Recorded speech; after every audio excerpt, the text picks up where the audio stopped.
In light of President Putin putting Russia's nuclear forces into special combat readiness, has the United States changed its nuclear posture?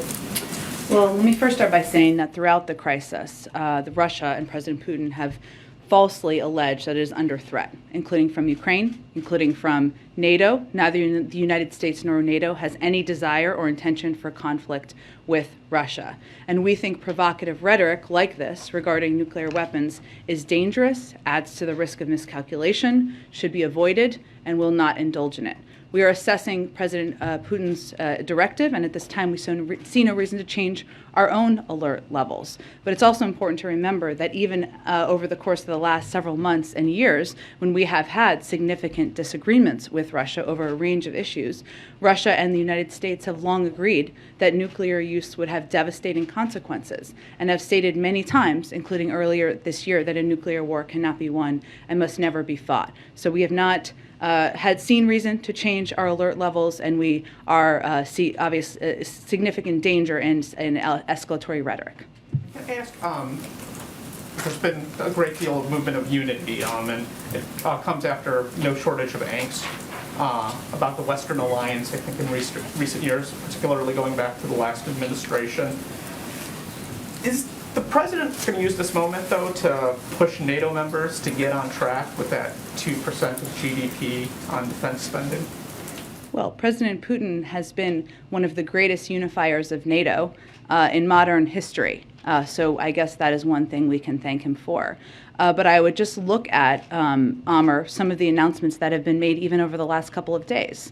One, the president has always been an advocate and a supporter of countries abiding by the 2% component. He was a supporter of that back when he was vice president, where, for history's sake, there was a great deal of progress made before the last president even took office and talked about it. But as we look even over the course of the past weekend, not only did you see a NATO alliance that was incredibly unified, and agreement among Europeans that there needed to be additional assistance provided in the form of security assistance to Ukraine, but you saw a number of countries take steps that they had not taken in recent history. Germany has historically not sent weapons to conflict zones. This weekend they changed course. Sweden also has not sent arms to countries in active conflict.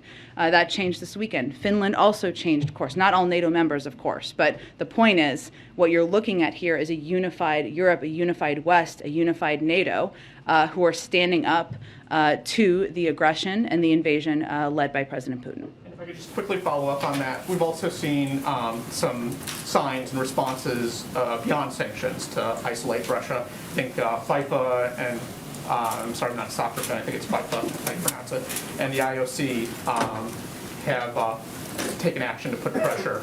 Can that type of pressure, is it sustainable in the long term, given the economic pressures, the longer this crisis goes on?